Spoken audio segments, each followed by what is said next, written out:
Welcome, everyone. Welcome to the second week of Central European Box. We're tasting this guy. There's a KR written on in the middle of the label. 2024. Again, if I'm fucking up this pronunciation, I'm pretty sure I am. I apologize. Kvaszinger, Sargamuskotaly, dry Tokaji is what we're tasting today. Very mouthful. But anyways, just a few announcements before we get in there. First and foremost, I apologize if you happen to have a 2022 vintage of this bottle. An error took place with this wine. We caught this wine right in the middle of the vintage change. And I didn't notice it until it was too late, until I processed wine and shipped the wines out and all of that. So 5 of the bottles that we got last for this month were actually 2022, including mine. So mine is 2022. Most of you, basically everyone except for 5 of you or 4 of you plus me, have 2024. So if you are one of the 3 or 4 people who got 2022, I apologize. It shouldn't be all that different. I confirmed that 2022 tech sheet and 2024 tech sheet are pretty much the same in terms of winemaking. So if there's any difference, it's got to be just the vintage variation. But nevertheless, if you got a 2022 vintage, I apologize. Just out of curiosity, does anybody have a 2022 vintage besides me? Does everybody have 2024? Okay.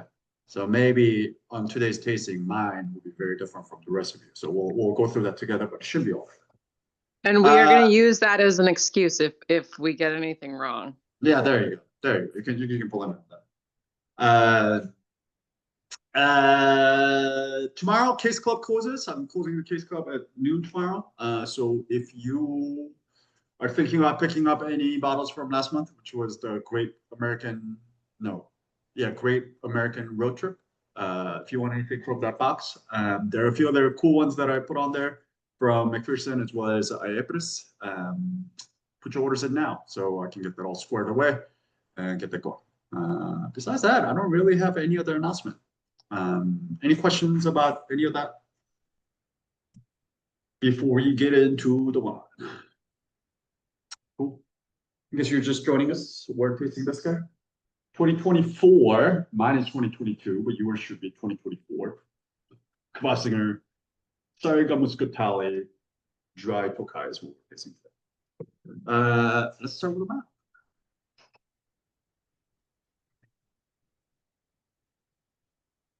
Right.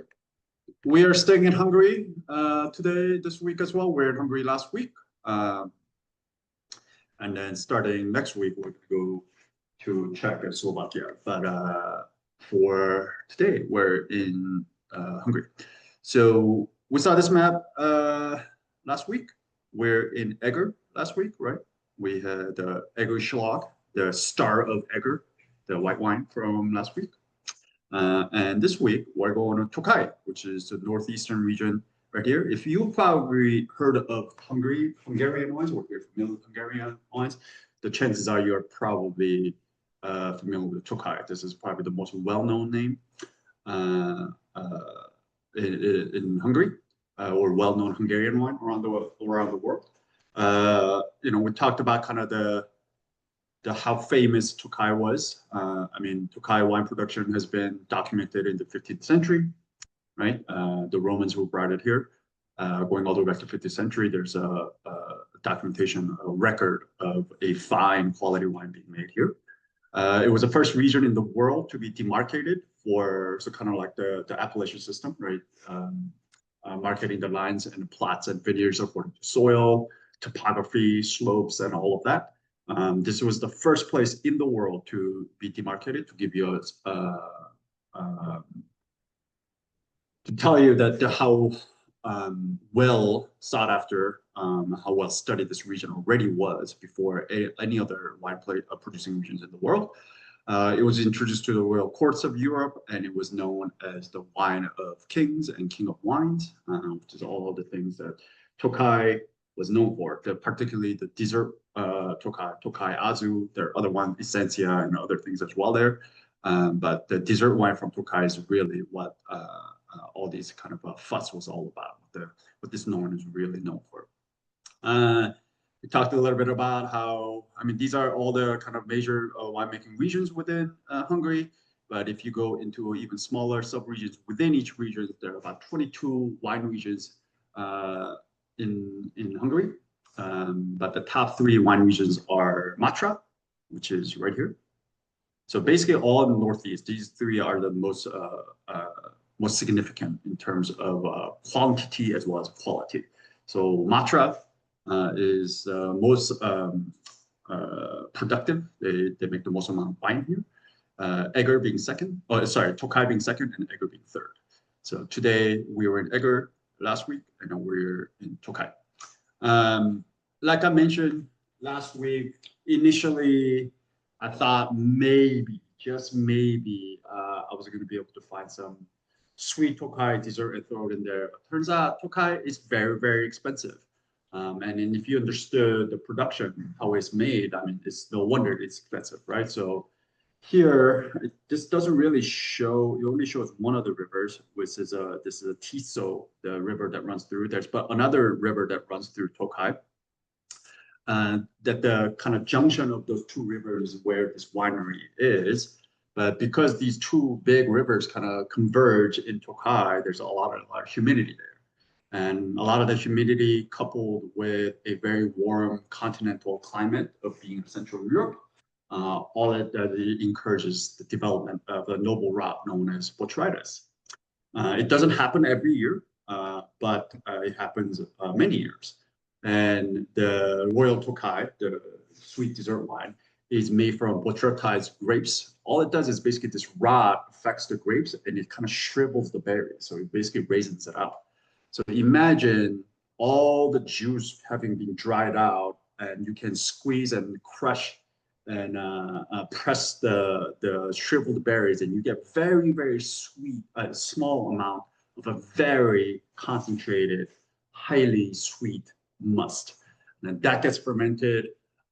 In some cases, like a Tokai Essentia, which is the very first kind of a free pressed juice that comes off of it, the sugar is so high, it's about 450 grams per liter, that it takes like 6 to 7 years for it to just ferment out. It just, the fermentation just takes so long just to even get to 6 to 7% alcohol, just to give you an idea of how sweet these things are. But so anyways, I wanted to include a bottle of that, but it was too expensive. So I couldn't get it in there. So instead, and I think this is actually better fitting for what I'm trying to showcase, which is just kind of like this new side, the new brand of Hungarian wines, right? Hungary went through the first revolution with the Tokai Azu and then these really sweet wines. But then now there's a push for these still dry wines in Hungary, particularly in Tokai. And this is exactly that. It's a new generation, young wine producer, comes from a very old, historic producing family, but it's the young guy who's taking the lead and then making these kind of dry, still quality wines rather than sweet dessert wines, because just dessert wines kind of gone out of fashion, globally speaking, and then they're trying to showcase that Tokai can make quality wines beyond the botrytis grapes. So. Anyway, so like I mentioned here, those 2 rivers that come in here has a huge influence here. Here is the volcanic area of Hungary. I mean, there's some other volcanic areas in Hungary as well, right? We had that wine from Somló Mountain, which is right here, Nagy Somló. This is also a defunct volcano that's here. Same thing here. There are about 500 dead volcanoes in this area. So we're talking about a very volcanic area. The soil type here is clay mixed with the volcanic rocks, and then the bottom, at the very bottom of it, the bedrock is basically volcanic rock. So you're going to find a lot of wines with this kind of a really deep, dark minerality. Even tonight's wine, we'll get to talking about it when we get to taste it, but there's a lot of this like bright citrus, bright floral previous running through, but deep down, if you really kind of sit there and then smell it and try to taste it, there's this really like dark minerality that runs through it, which is what makes it incredible. That kind of balance of that bright floor pretty and it's like deep dark minerality and rockiness, which is super cool. And of course, this being a volcanic area, there's a bit of a elevation shift or height that comes in here. So about anywhere between 300 to 500 meters of the sea level, which is not huge high, but I mean, it definitely helps out whenever there's a continental climate. Any elevation, any kind of coolness you can get helps out with retaining the acidity and making the wine better. Let's talk about who makes this wine. So this is Laszlo Kvaszinger Sr., the dad. And then this is the junior, Laszlo Kvaszinger Jr. And he's the one who is currently the steward of the family. The story of this family is actually super fun. It's fascinating. So, Tokaji suffered in the 20th century with the fall of Ottoman Empire, a bout with phylloxera, Soviet control, all of that happened and really kind of took Hungary was the producer of this, like the, king of wine for the kings, that kind of country to completely going to quantity-driven commercial bulk wine producing country. Pretty much all Soviet control countries kind of went through that transition, but individual growers like Kvaszinger carried on Tokaji's quality wine production. And despite most wine producing shifting to that focus on quantity, they were able to kind of stick with what they were doing. And the Kvaszinger family actually arrived from Prussia to Tokaji in the late 1800s and settled in the current village where they are, where those two rivers meet. The rivers' names are Tisa and Bodrog, B-O-D-R-O-G and T-I-S-Z-A. Again, if the pronunciation is wrong, I apologize. Settled down in the heart of Tokaji, the family patriarch, Odon Kvaszinger, which is this creepy looking dude, was employed to look after vineyards and cellar of a local baron. But this is a fun story. So with that change in fortune, Kvaszinger's chance to purchase a vineyard became a reality in 1929 when that baron lost a game of gambling cards and needed more cash to continue playing. So he sent a messenger to go grab more cash out of his coffer so he can continue to play. But the messenger returned saying that there was no more cash in his coffer.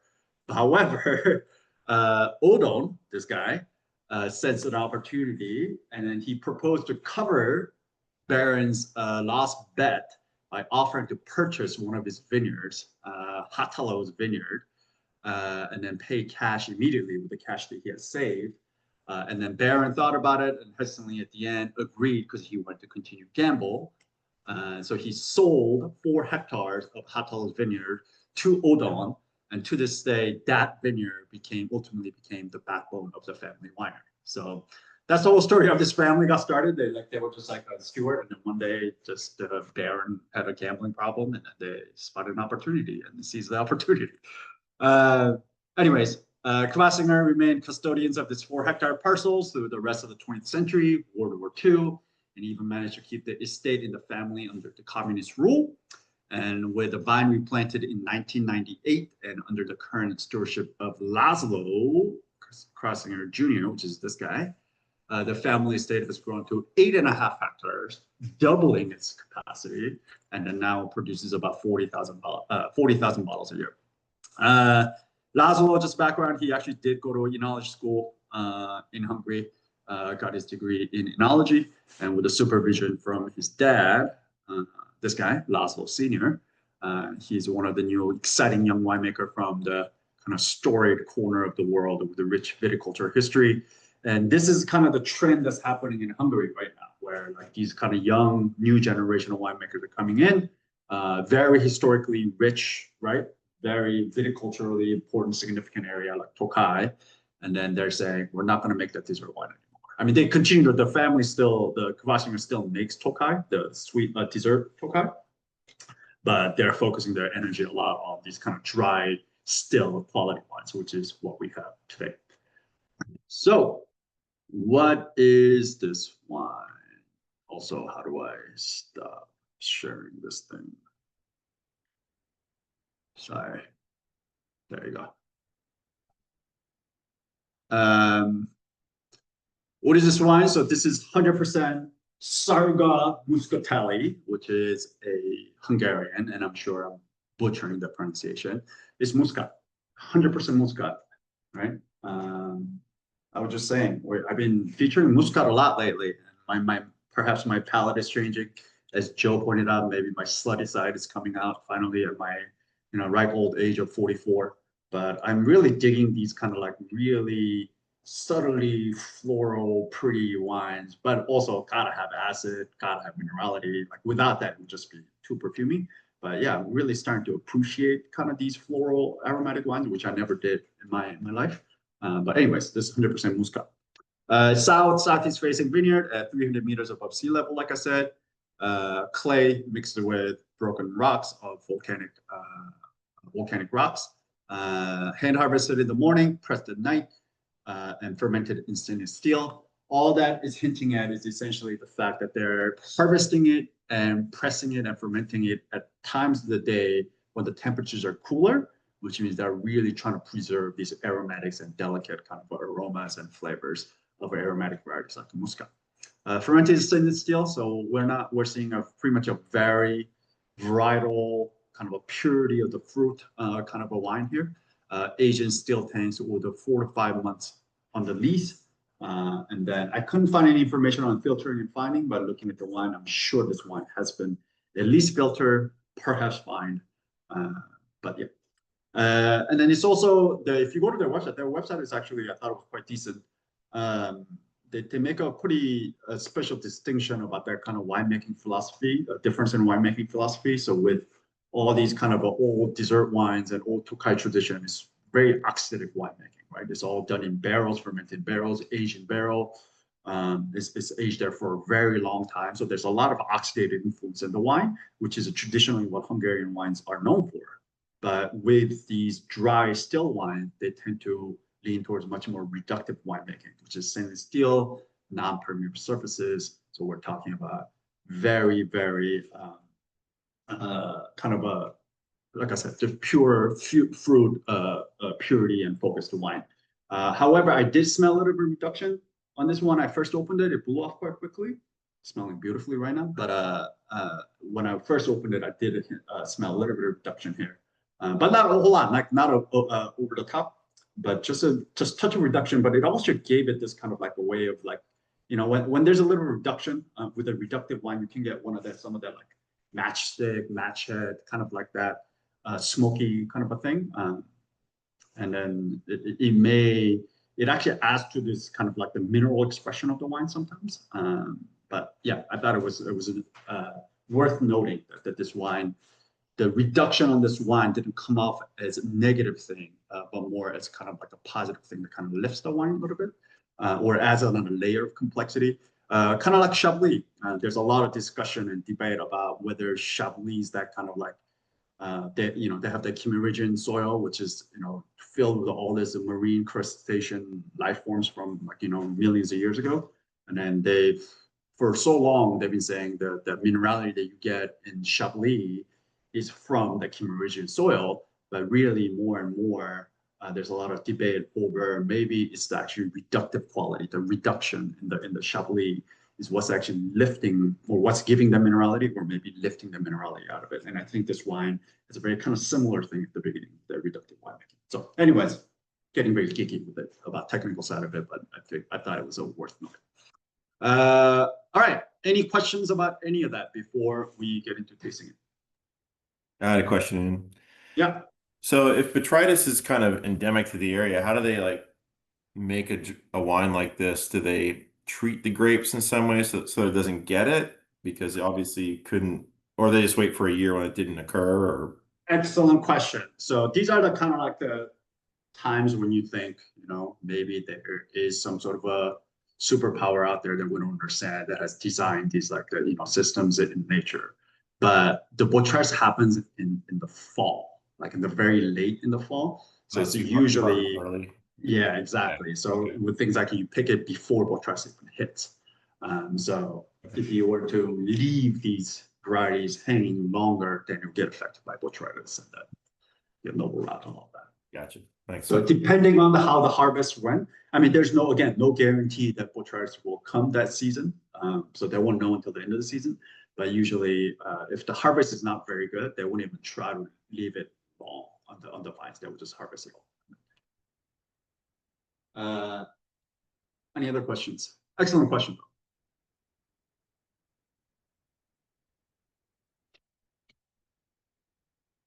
All right, hearing none. Let's taste the wine. Who wants to take the appearance?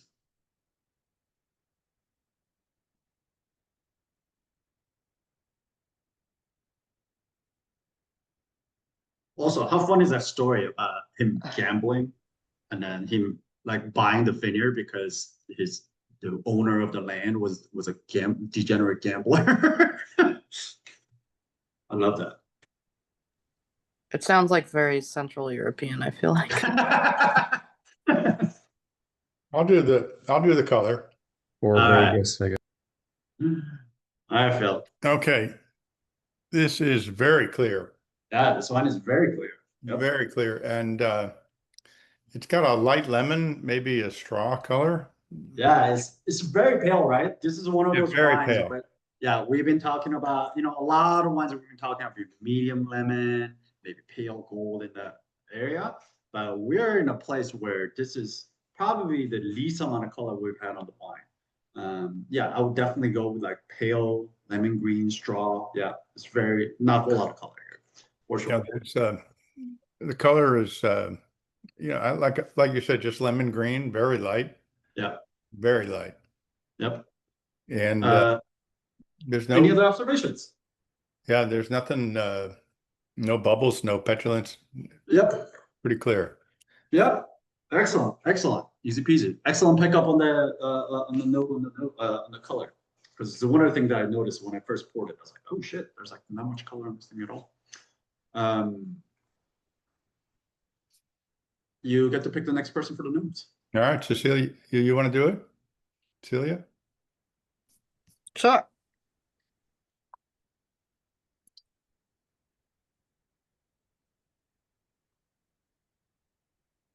It smells clean. Wine's clean, sound. I feel like the intensity is like medium, Yeah. Mine's like maybe jumping up. medium plus. Mine's like here. Yeah. I'm having trouble figuring out how far my nose is from the glass. Also, again, mine's 2022. Maybe you guys are 2024. Maybe I different. have the 2024. But It's also pretty cold. yeah, I mean that also has a lot to do. Like mine is I just opened it right when the call started. So. Mine's like here. So yeah. I'm gonna call mine medium plus, but if yours is medium, then I take your word for it. It's very aromatic. Very aromatic. Aroma characteristics. What do we get?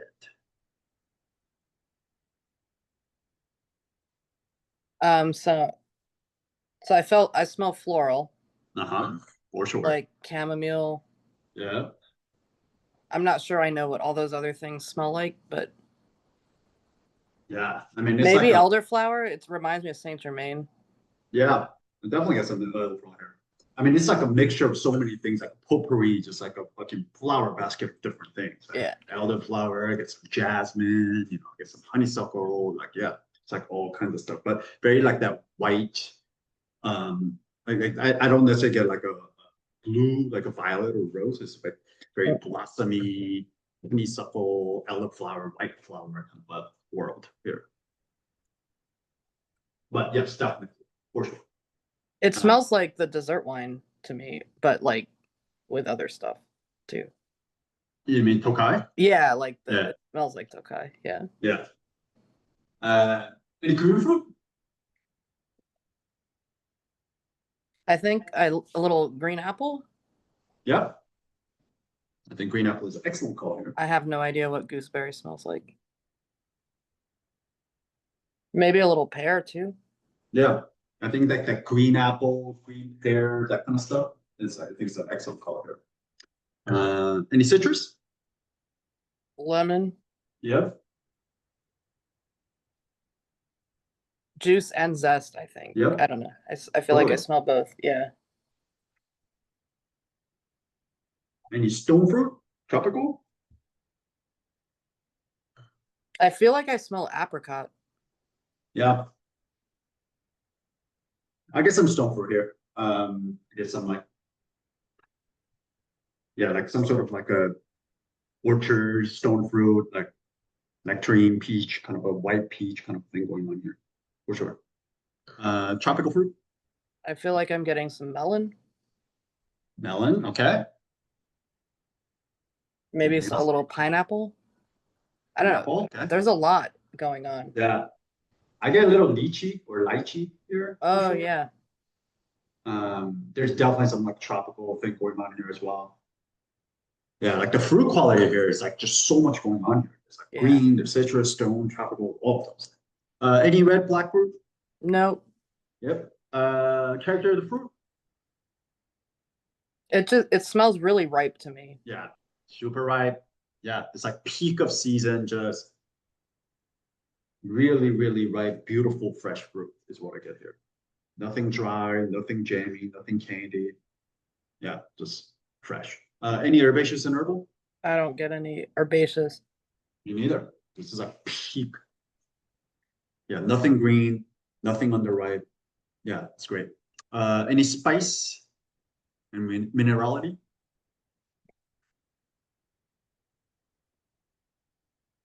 I smell some like stoniness. Yeah, I smell a lot of stoniness here, actually. I mean, it's hard because there's so much like flora of that fruit and all that expressive aromas that are coming in here. But like, especially like when I first smell this, again, it could be some of that reduction as well. But like, I almost got that. And again, mine's 2022. It shouldn't be a huge difference, but it does have 2 more years of aging here. Like, I did get this kind of like smoky, almost like petrol-y, just almost kind of like a flinty kind of a rock, which is all makes sense with the like knowing how volcanic the soil around here is. Yeah. All that clay helps with the heat retention, helps the ripeness of fruit. I mean, this smells exactly like what this soil type would be, like clay, keeps the heat retention, ripens the fruit, so all that fruit is super expressive, super ripe, but then deep down it's on the bedrock of volcanic soil, volcanic rock, so it's got that kind of like flinty, smoky minerality rocks running through, which is, and to me, that's what makes this wine like exceptional. Like everything else, like you could find this right in almost everywhere. Like you grow muscat in a very warm place, you can get this kind of a ripeness and a fruit and a florality. But what you can't get is that mineral, like deep, like mineral kind of a savoriness of the wine. So, any secondary, any tertiary? Not in mine. By the way, since everybody else is drinking 24 and I got 22, if anybody else has or we can get to it at the end. But okay, cool, perfect. You get to pick the next person for the panel. Any volunteers?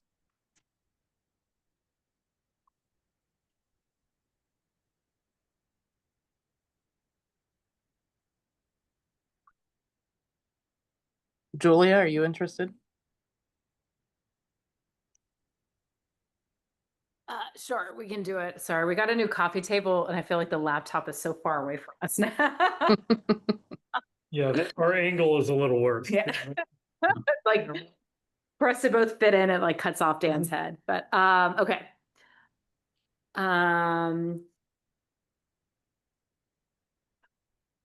This wine is dry. Yeah, I almost want to say there's like maybe touch of residual sugar here, but That's kind of what I thought when I first when I first tasted it, but then I was like, Yeah. no, it's just like I feel like this is where like Muscat just tricks me too, right? exactly. Like, because I'm so used to it being Yeah. sweet that like Yeah, I really was sat there like I really want to see like a lab data just to see what the residual sugar on this thing is. But honestly, I mean, it won't be anything. It's definitely not going to be above 9 grams or off dry territory. So for all intents and purposes of our tasting, this would still be dry. Right. I was wondering if maybe this will be in that like 5 to 6 grams, somewhere in that range. I feel like I get a little bit of sugar here, but again, like you were saying, like there's just so much abundance of fruit and flour here that it could be just playing tricks in my brain. So Yeah. I but do feel for like our purposes, we're gonna go with dry. Yeah. Acidity. I think it's medium plus. Like I feel it. Such good acid. Like, Yeah. my mouth is watering. I mean, Muscat just in general. The reason why Muscat makes such a great dessert wine choice is because it's naturally high in sugar, but it also has really high acidity. So yeah, medium plus for sure. Tannin. We don't have to talk about tannin, obviously. Alcohol. It's not that strong. Yeah, medium. I also like this bi-level thing that you guys got going on here. I mean, this is like just an exaggeration about what. Yeah. Not to scale. It's- I mean, I guess this is like I think it's just medium. 12.5, something like Yeah, that. that's what I was thinking, but it's actually even lower than that. I don't know what yours guys is. Mine is 11.5 is what it says. Yeah. Is it in yours too? Yeah. I mean, I was gonna call like 12.5, 12 somewhere in there. Seems very middle of the road. But the fact that this is even 11.5 is crazy. I mean, it tells me they probably picked this quite early. But yeah, 11.5 for sure. So that's like, medium, lower end of medium, high end of medium, minus. Body. I mean, it's like medium minus even. I don't know. I'm Yeah. medium. Like Yeah, I'll call this about medium. It's like lower end of medium, high end of medium minus. But yeah, I think I'll call this about medium myself. But yeah, not super full body. Mostly we don't have to talk about. Flavor intensity. Not shy. yeah. Not shy. That love or hate this wine, but this wine is not shy. It is very expressive. Do you confirm everything that Cecilia called out? Is there anything else that you guys get?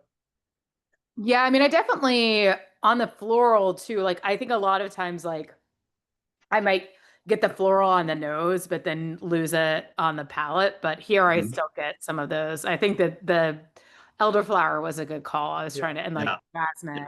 Yeah. Elderflower is an excellent call. Yeah. I get so much elderflower on the palate, even more so. Yeah. I mean,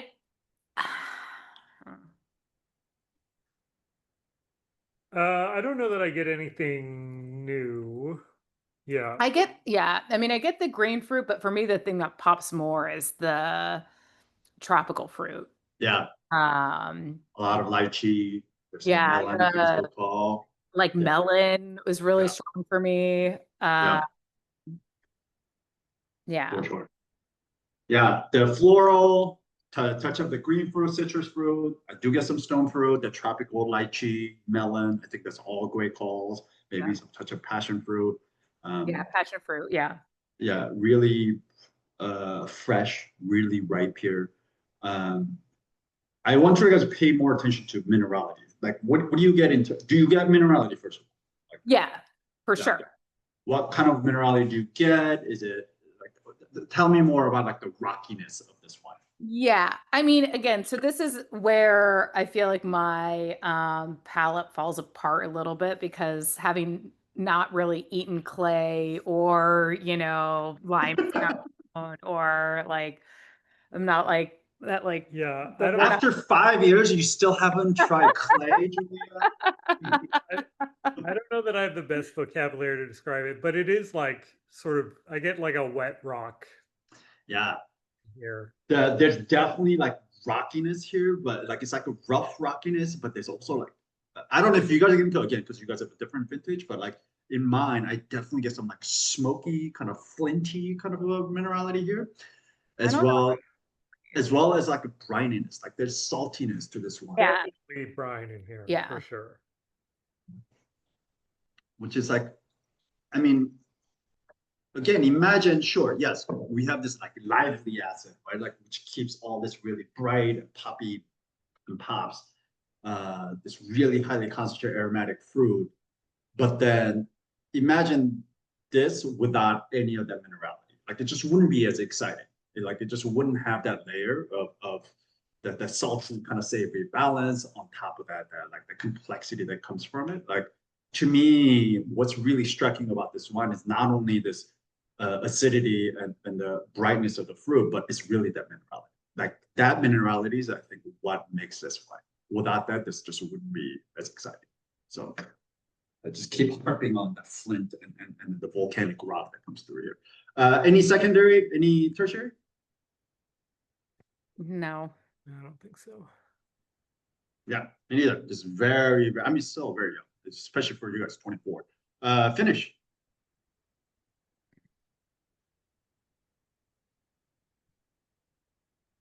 I mean, it's got to finish. It's like medium plus. Yeah. Ah, we'll call this medium plus as well. Conclusion. How good is this wine? Justify it. And would you age this wine? I mean, we said it's medium to medium plus on the nose, medium plus flavor intensity, Mhm. medium plus finish. Mhm. So it's between, It's not. Well, I guess complexity. There's a lot yeah, of there's, primary yeah. stuff happening. Yeah, a lot of primary going on. yeah, Solidly medium, maybe high end of medium, right?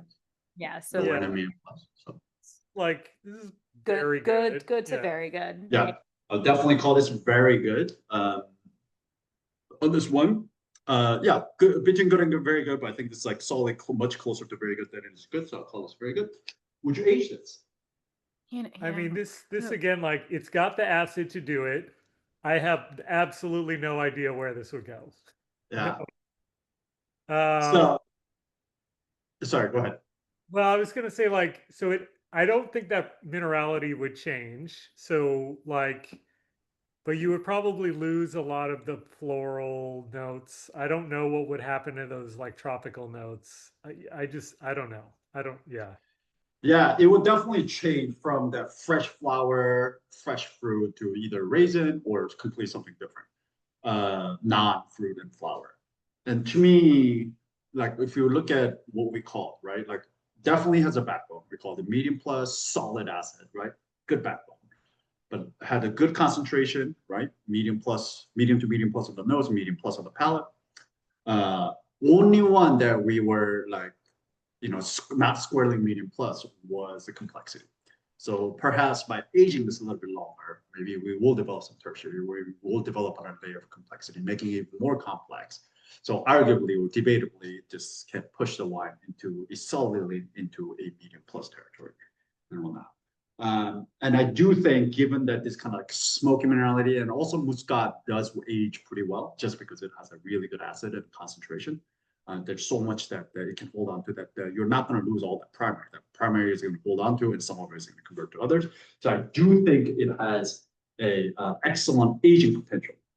Now, do I think this is going to be more delicious with an age? That part I don't really know. I'm not sure, but I don't think this wine's going to fall apart anytime soon. So what I would say is drink this over next 5 years, no problem. But if you want to see how this ages, I think this is an excellent candidate. Buy a couple extras, kind of lay it down, come check back in again in like 5 years to 8 years is what I would say. But in general, I don't think this wine will fall apart anytime soon. But like what? So just thinking about like comparable wines in terms of like this much florality, like what happens to those wines when you age them? So another very floral wine is Malvasia. We've had Malvasia from Canary Islands, and there are some really old age wines from Canary Islands that exist. So you can try that, and that's also grown on a very volcanic soil. I mean, this is grown on a completely volcanic soil, right? So that's an excellent kind of example of that. So like another way you can go is a Gewürztraminer, right? Like there's a lot of similarity between these aromatics with the Gewürztraminer, but the Gewürztraminer is very low in acid. It doesn't have this natural acidity. So only way Gewürztraminer can age for a long time is if it has some skin contact. So it extracts some phenolics, some tannins to kind of build out that antioxidant oxidant quality to it. So it's a little bit different, but Malvasia from Canary Islands would be an excellent kind of comparable kind of way to think about it. And that's kind of what I thought about when I was thinking about like, would this wine age? And it's because of Canary Island Malvasia exists there. What would happen to like the minerality aspect? I mean, because I get it with the fruit, like I get it gets like nuttier, it becomes more like kind of more like the dried fruit character. Yeah. But like, what happens to the minerality? Does it just kind of go away? Does it change into something? No, I've never seen a wine's minerality usually go away. If anything, it kind of intensifies because usually, I mean, like there's so much minerality in this wine already, and then it's not that it goes away, but it's all the flower and the fruit is so abundant. It's so expressed that it kind of covers the minerality. Right. So as some of those things change to a different aromas and non-primary aromas in your fruits, some of the minerality can kind of shine through along with the savory notes of the wine. So oftentimes with aged wines, I actually say minerality intensifies more than, or at least show. It's not that it's actually intensifying, but it just shows up more than the very primary ones because it's not being covered as much. Right. Yeah. Any other questions? Would this wine turn color too? No, I mean, yes, with time, any wine that's meant to be or it does age is going to have some oxygen exposure. And anytime white wine sees oxygen, it's going to get darker. So this will turn more gold, and then eventually it will turn amber, brown over time. But if by the time this wine turns brown or amber, you probably age it too long, I would say. And, you know, again, I have not seen, I asked this question to Cone Greg, right, from Australian Winemaker, whether the screw wine cap, like if he's ever experienced really long aged, like 10 years plus aged wines under screw cap. And he even said he hasn't. So maybe this says something, some intent behind the producer. If they're putting it under screw cap, maybe they're not expecting this wine to be aged for a long time. They're expecting it to be consumed sooner. But again, having said that, I don't think this wine's going to fall apart anytime soon. Any other questions? Excellent, excellent. Cool. Did you guys like the wine? Yeah? I thought this was definitely going to be polarizing. I thought somebody was going to hate this one. Really? What is that, Heidi? How much residual sugar is on this guy?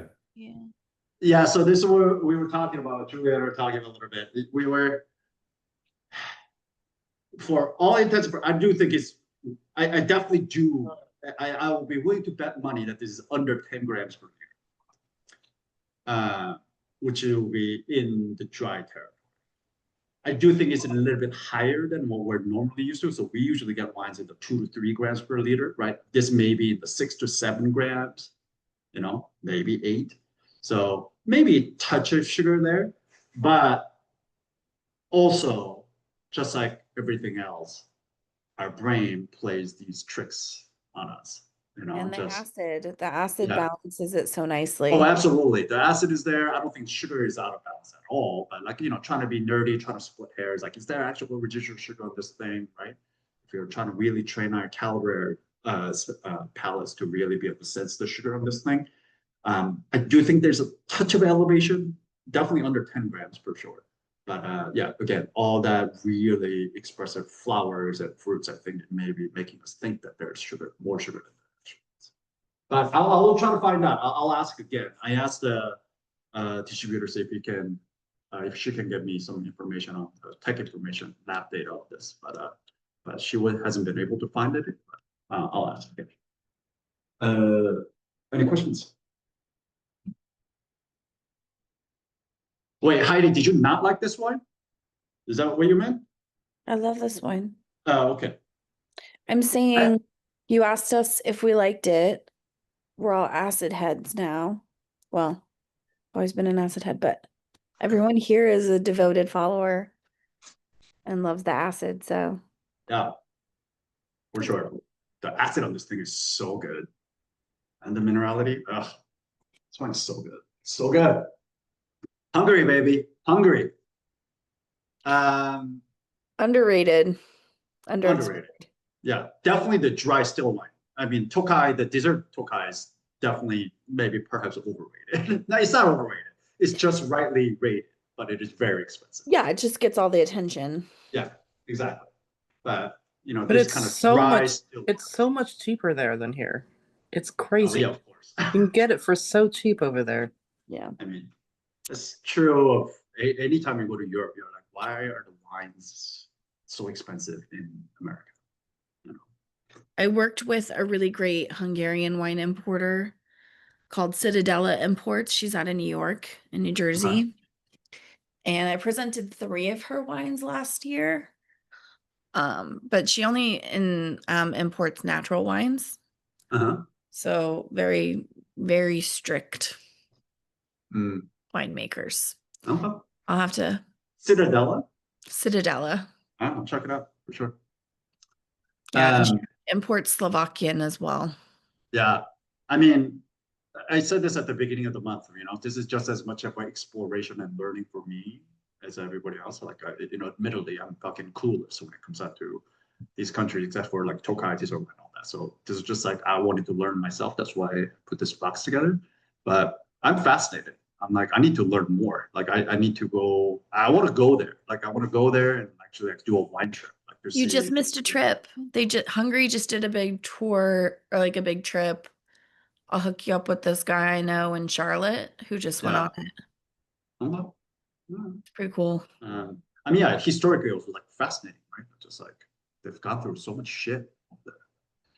All right, let's play your favorite game. How much do you think this wine is on a retail shelf? How much would you be happy for this, pay for this on the retail shelf? It is from Tokai, very well-known region, but it is not a dessert wine. It's a dry still wine. Like Heidi was saying, very underrated. Flies under the radar. Not many people know about it. So how much do you think this wine would be? 20, 26, 25, 25, 24, 24, 25, 31.50. All right, 23, 24. All right. This is kind of right in the ballpark here. All calling it there. Except for Charles. Charles, yeah. I mean, you can buy this at 31.50 if you like. This one, that wine would be just under 25 bucks. Like 24.75. So I'll take 3 cases. Thank you. I mean, for under That's really good. 25, I think this is Oh my a goodness. hell of a value. I think That's it's your an new house excellent- white, guys. It's your new house white. Yeah, fantastic. Again, not everybody is an aromatic white wine. You know, I wasn't for the longest time. I'm still like for most of it. I'm still not. But if it's like this, I don't know. Maybe my palate's changing. Maybe I'm coming across the right aromatic ones. But like really, like I love this wine. I think it's What do you think makes a difference for you in that way? One, it's the restraint. What I respect is the restraint. Is that like there's flower here, right? It is definitely aromatic, but it's not over the top, right? And what makes it over the top is not just the pullback of the flower, but the addition of other things. The minerality, the smokiness, the flintiness, the brininess, all of that is what actually balances the other. Right? It's not just the pulling back on the flower. So, but I also do think my palate is changing a bit, just because, yeah, like I do think, you know, had you poured me this wine even 5 years ago, I'd have been like way too floral. But now I'm like, delicious. But I mean, I have like, another volcanic question for you. Sorry. Yeah. So, you know, we love the Canary Island stuff that we already mentioned, the Mavasia. Why does Etna White not have that? They don't have floral varieties. They have a very neutral varieties. They're Caracantes. Those are just really high acid, really good, and like they're very neutral weight. So it's much more of a blank canvas for the winemaker to paint it however they want. They can put a lot of But it different. doesn't have that sort of smokiness that this does, even without Yeah. the floral, right? Not to me anyway. I mean, I find its whites are totally pleasant, but unremarkable, right? So, and Is it Mount Etna yeah, white, or is it the other? Because I mean, there are other parts of like around Palermo. That's no, I'm talking about Mount Etna specifically. Yeah. I actually get volcanic soil in Etna whites. Okay. I mean, Sicily in general, but definitely Etna. I'm gonna have to go back and try that again then. Yeah. Maybe I It was also just depends thinking- on the slopes and where in the Mount Etna as it is as well. So Okay. could be yeah. Any other questions? Sorry, Julia, I interrupted your question. You were leaning in. You can tell because the table's really low. Hello. We're so far away. I forgot what my question was, but I do think if we were to do a volcanic box, a lot of us would be interested. Yeah. Like that idea a lot. Yeah. How's the wine from Pompeii? I don't know. I mean, that's Campania. Yeah, we've had a Campania box. Yeah, we had a Aglianico from Campania. That one is particularly really young and youthful, but yeah, there's some. The Fiano that we had a ton of volcanic rock through.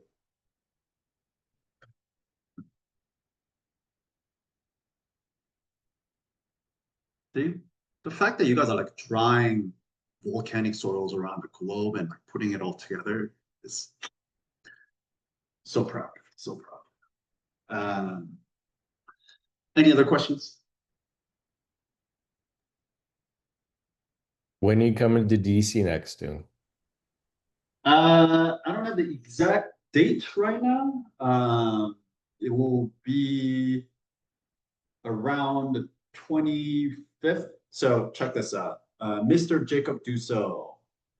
Sometimes I love that man, but sometimes I'm like, Jesus, you can be so basic, Jacob. He sent me this posting for a pancake festival that's happening in Williamsburg. And then he's like, let's go. I was like, are you serious? You want to go to Pancake Festival? He's like, it's the inaugural very first Pancake Festival. So we may get an Airbnb, just go down there for a weekend on the 26th through 28th. So I may come up before that weekend and then go down there with him, or I may come up, meet him there, and then come up to DC after that. Well, let's try and do a happy hour next time you're up. Okay. We'll hit you up. Sure. But it'll be right around the weekend, last week of the month. Any other questions? Did anybody do Thai food, Indian food, any kind of like spicy, aromatic, spiced kind of food with this wine? Just out of curiosity. I made like a spicy chicken shawarma recipe. It was like, you know, more, I guess, leaning more towards like Indian flavors. Yeah. Okay. And it was really good with it. Yeah. I don't usually really like whites, but I like this, and not surprising that it's in volcanic soil because I like everything in volcanic soil. This was delicious. But I liked it better with the food, with the balance of the spicy food Yeah. than by itself, but it is very good. Yeah. But it works really well with the spicy. We said we really want to try it with jerk. Like jerk Yeah, chicken. that would be fantastic with jerk. Yeah, absolutely. Absolutely. Or our new choice was Sichuan. Yeah, Sichuan would be fantastic as well. Yep. Absolutely. Anyone else?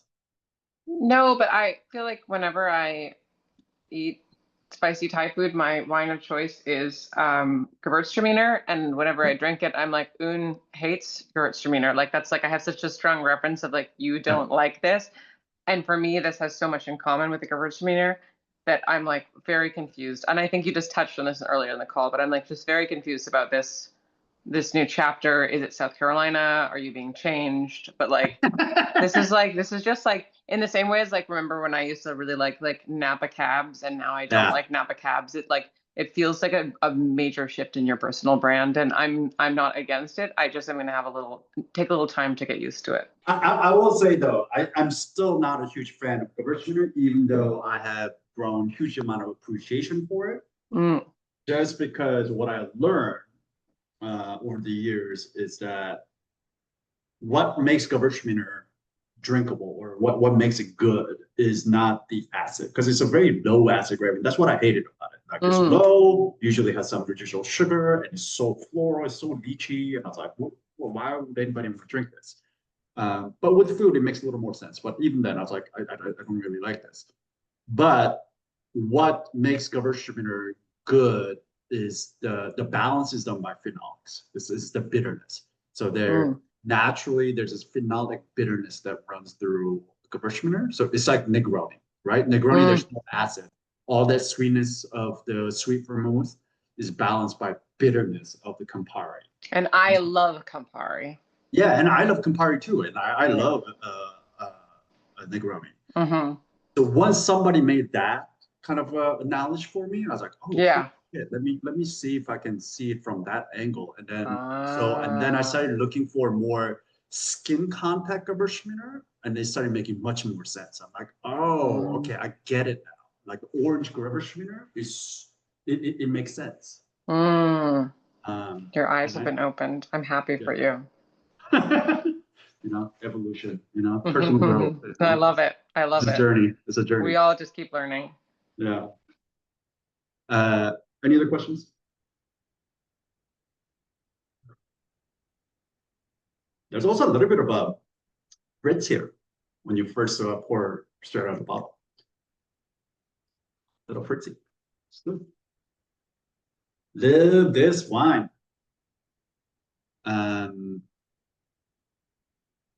Did anybody eat this with something that completely clashed? Like it didn't work at all.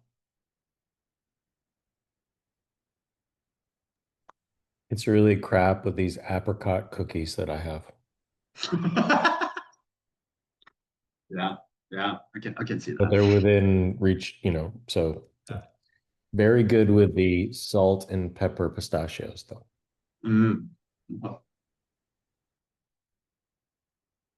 yeah, I don't think sugar would necessarily work, but yeah, salt and pepper sugar. Yeah, I'll try to put some Tokai, the actual dessert Tokai, the Tokai Azu on the Kiss Club, whatever is available.